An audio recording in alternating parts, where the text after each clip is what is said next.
because she's a black woman, or at least I thought she was. She clearly has black children. So are you saying you don't mind your children growing up in a society where they cannot be taught black kids? And Nicki makes a lot of cash.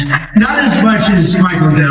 That point. Nicki Minaj has many, many issues that would lead one to believe that those issues are possibly the reason that she's cozying up to MAGA. Nicki don't need to worry about she need to be with damn Dom Lennon. Nicki Minaj need to be about Chris Hansen. She needs to be with. Something suddenly shifted in hip-hop culture, and most people didn't see it coming. This moment isn't about a single tweet, a song, or a breaking headline. It's bigger than politics now. At its core, this is about betrayal. When someone who built success through black culture appears to support a system they once spoke out against, the reaction isn't just confusion. It feels personal. People feel misled. That tension finally boiled over. Standing under bright lights, microphone in hand, Katt Williams didn't waste time easing into the moment. There were no jokes, no build-up, and no attempt to soften the message. He went straight to the point and asked the question many people were afraid to say out loud. How does a black immigrant woman, raising black children, align herself with a movement accused of ignoring black history, dismissing black struggles, and downplaying real pain? This wasn't presented as a debate. Felt more like a reckoning. The internet never forgets. People remember when she openly criticized Trump. They remember her emotional reactions to immigrant families being separated. They remember her saying she would never support that side. So the shift left many asking why. Was it a genuine change of belief, or was it about personal gain? As Katt broke everything down, the room stayed quiet. No laughter, only shock. This wasn't comedy or satire. It felt like a careful examination, almost like an autopsy of public statements and past actions. Each name mentioned added tension. Every replayed clip made the silence heavier. By the end, one idea became hard to ignore. This didn't look like confusion or growth. It looked deliberate. And when the final words landed, the real question wasn't whether Nicki Minaj changed sides. The question was whether this was a sellout moment, or if this path was planned all along. Hello guys, I'm with my favorite president, the best president of all time. The moment Katt Williams walked onto the stage, the energy changed. Everyone could feel it. This was not a comedy routine, and it wasn't meant to entertain. It was direct and uncomfortable. With the microphone close to his lips, Katt didn't move around or joke with the crowd. He stood still, looked straight ahead, and addressed the issue head-on. He made it clear that this wasn't about politics alone. To him, it was about culture and trust. Katt reminded the audience of who Nicki Minaj once presented herself as. Not the superstar image or the business brand, but the voice people believed in. She spoke about immigrant rights. She talked openly about unfair treatment and injustice. She once promised she would never support Trump or anything connected to him. According to Katt, that stance didn't slowly fade. It flipped suddenly. What unsettled people wasn't just the change, but how fast it happened. One day there was strong criticism, and the next there was praise. That contrast raised a hard question. Do beliefs change quicker than personal advantage? Katt pointed out the contradiction without making direct accusations. A black immigrant woman, raising black children, with a career rooted in black expression, now showing support for a movement often accused of ignoring black history and minimizing racial pain. He reminded everyone that these issues affect real lives, not just conversations online. As he revisited old interviews and past statements, the room grew silent. He didn't call it growth. He described it as walking away. The quiet reaction said everything. You know, we love her music. I've spoken to her several times. You know, collectively, I feel like we were a little bit disappointed with her, but I feel like she needs to spend a lot of time with Mr. Bruce Springsteen. She needs to go sit on his lap and let him speak some words of wisdom to her heart. Because That clip didn't feel loud or aggressive. It felt heavy. Instead of shouting, it carried a quiet sadness. And that silence said everything. The commentator didn't try to erase Nicki Minaj or question her talent. Her impact wasn't denied, and her success wasn't dismissed. What changed was trust. And losing trust hurts more than anger ever could. Anger still holds emotion. Disappointment feels empty. Katt Williams leaned into that feeling. He explained that disappointment doesn't come from outsiders. It comes from people who believed in you, from fans who stood up for her early on, and from communities that lifted her voice before fame turned it into profit. Those people expected more, and that expectation made the letdown deeper. He then pointed out how the reaction grew stronger once children and politics became part of the discussion.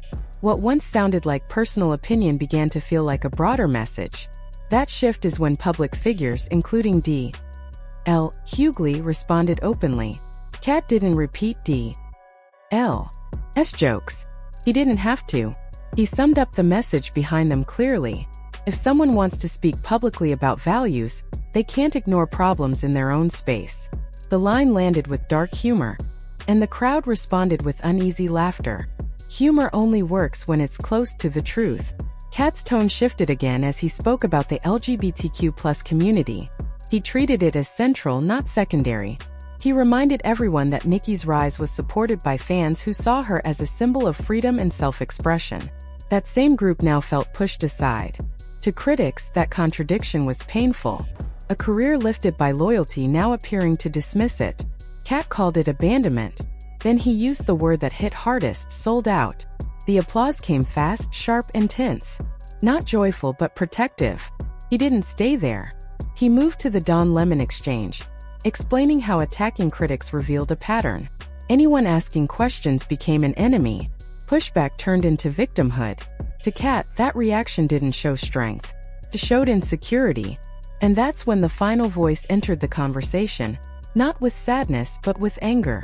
Disgusting. Look, this is what I'll say to Nicki Minaj. I normally don't respond to things like this, but F it. I'm going to do it this time. I think Nicki Minaj has made it very clear how she feels about African Americans in this country. For I don't think she's one of them, obviously. And she should, under Trump's rules, she should be deported, because I don't think, reportedly, that she is a legal citizen here. She is undocumented. And so she has shown her disdain for African Americans. So why are you supporting her? Why are you buying her records? She's also supporting, I have lots of gay friends who love Nicki Minaj. Why are you supporting? That moment felt less like commentary and more like a warning.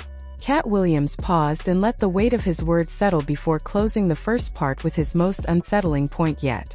He told the audience that when relevance starts to fade, power suddenly looks more appealing. When cheers grow quieter, new alliances begin to form. And movements like MAGA don't only attract true believers, they also draw in people searching for leverage.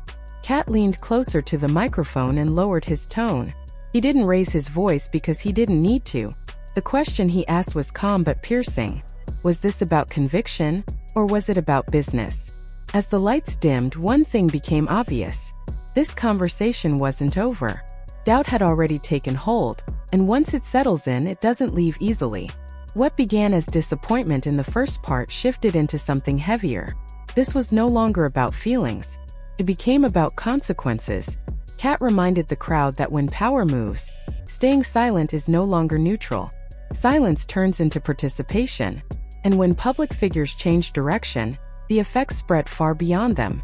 He allowed the moment to breathe, then continued, not louder but sharper. His voice narrowed, and the tone shifted from observation to accountability. Katt explained that people often talk about freedom of opinion without recognizing one key truth. Influence amplifies everything. A celebrity doesn't just speak. They send signals. And when those signals line up with movements accused of ignoring Black pain and pushing queer voices aside, the reaction is unavoidable. Katt didn't accuse Nicki of bad intentions. Instead, he questioned her awareness. He said she understood exactly how her words would land. Her platform made neutrality impossible. Once someone steps into politics, especially politics tied to identity, the consequences follow whether they are welcomed or not. Then he pointed to the moment when everything intensified. The church appearance, the Don Lemon exchange, the backlash that followed. Katt described it as a turning point not because of the words spoken but because of the response. Instead of engaging, Nicki lashed out. Instead of explaining, she shifted blame. Rather than addressing the issue, she focused on the person asking the question. That's where D.L. Hughley entered the story, not as a comedian, but as a reflection. The whole scene that unfolded at this church. Right. You saw this, right? Nicki Minaj going after Don Lemon. You see this? Like for Nicki Minaj, for reporting it. It was so funny to me. People hate. It's so funny how many on the right hate. They hate transgender and gay people more than they do pedophiles. That's amazing to me. Nicki don't need to worry about Don. She need to be with damn Don Lemon. Nicki The Minaj. reaction came fast. People laughed at first, then suddenly stopped. L. Hughley's words landed deeper than a joke. Beneath the humor was a sharp message. He wasn't arguing about politics. He was pointing out hypocrisy and showing how anger was being used selectively. It seemed easier for some to attack critics than to face uncomfortable truths within their own circles. Katt Williams didn't repeat the joke itself. Instead, he explained why it mattered. He told the audience that when someone speaks loudly about values, their personal connections will always be examined. Respect and moral authority aren't things you claim. They're things you earn. And once people start questioning them, dodging the issue won't restore trust. Katt framed D.L. as comments as context, not cruelty. Outrage doesn't erase reality, and according to him, reality was becoming harder to avoid. The crowd shifted, growing quieter and more alert. That's when Katt changed direction again. He moved past jokes and personal clashes and looked at the bigger picture. What if this change wasn't random or emotional? What if it wasn't personal at all? Then he shared a chilling idea. Maybe Nicki Minaj didn't choose MAGA. Maybe MAGA chose her. That Donald Trump and the conservative movement in this country selected Nicki Minaj because they needed a replacement for Candace Owens. Remember, Candace Owens has fallen out of favor with the Republican Party and the mainstream conservative white agenda because she's now exposing the Zionist control of the conservative movement and of the United States government. In fact, Art, I would argue that Charlie Kirk was assassinated, I believe, by the Zionist movement. We're going to distance ourselves from Candace, and this is Donald Trump, the Republican Party, and the mainstream white conservative movement. We got to find another black woman. We got to find another black woman who can compete with Candace Owens nationally and internationally to bring attention away from Candace Owens, who is highlighting the Israeli influence on American politics. Those words didn't hit the room. They settled into it. Katt paused and let the meaning sink in before explaining it piece by piece, careful and steady, like someone handling something fragile. He said movements don't just spread ideas. They look for symbols. They choose faces that make their message easier to accept and voices that help normalize beliefs many people would otherwise reject. He made it clear this wasn't about Nicki being powerless.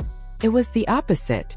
Power sees opportunity, influence becomes valuable, and alignment doesn't always come from belief. Sometimes it's a deal. Nicki didn't need to lead marches or write policies. She only needed to be visible, confident, and supportive. That alone allowed others to point and say, "See, even she agrees." The room stayed quiet because the idea didn't paint her as unaware. It suggested she was useful. Katt explained that token roles are rarely accidental.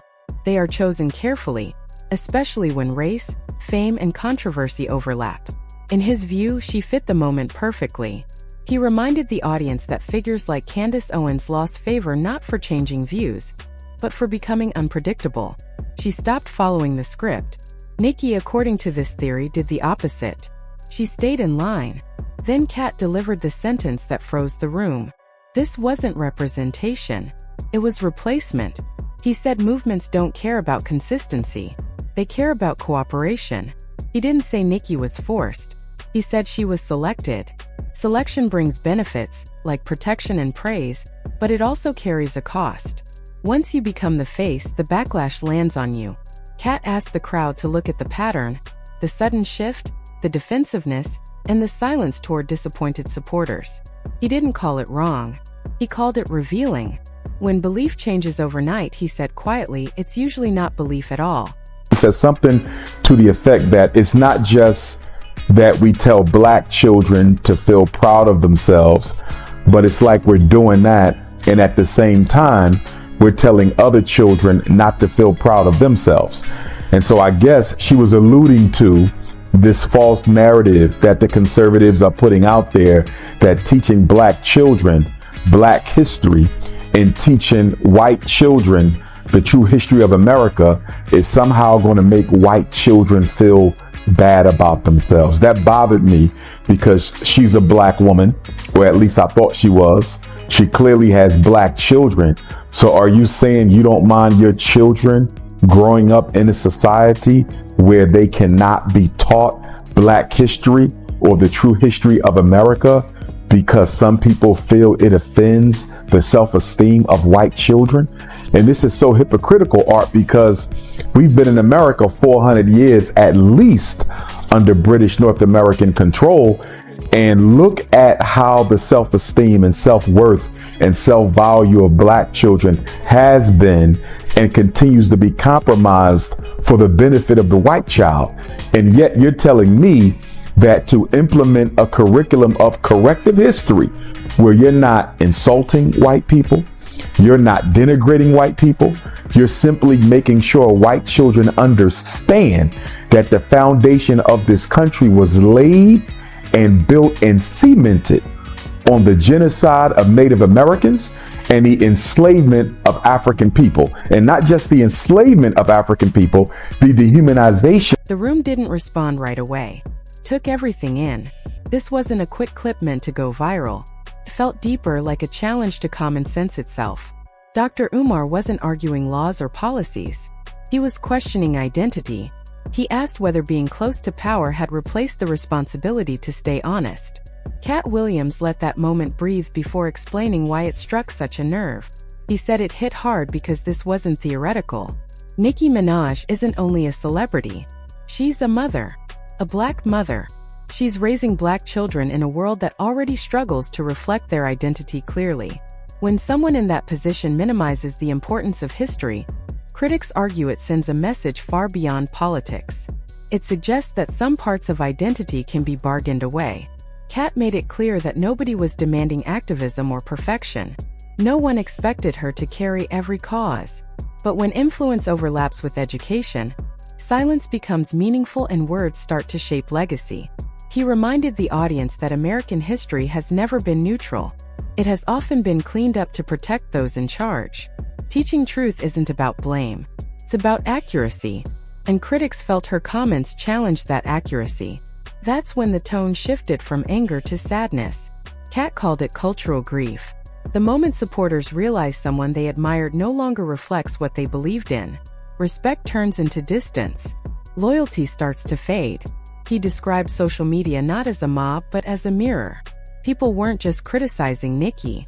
They were warning each other, using her situation as an example of what happens when relevance slips and power becomes tempting. Katt didn't say she needed rescue. He said she made a choice.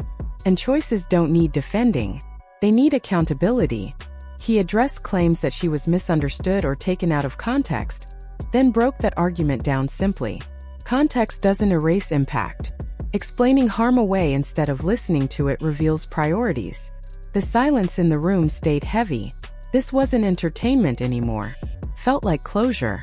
Katt walked the audience through the final shift, from disbelief to acceptance. He said calmly that Nicki wasn't confused, lost, or manipulated. She was strategic. This isn't belief, he said quietly. This is business. The final question wasn't about what she believes. It was about who the choice was really for. Because when the noise fades and attention moves on, history remembers alignment. And sometimes the deepest pain doesn't come from enemies. It comes from voices people once trusted. Now the culture isn't arguing. It's watching. Not reacting, just watching, waiting to see if this was conviction or performance.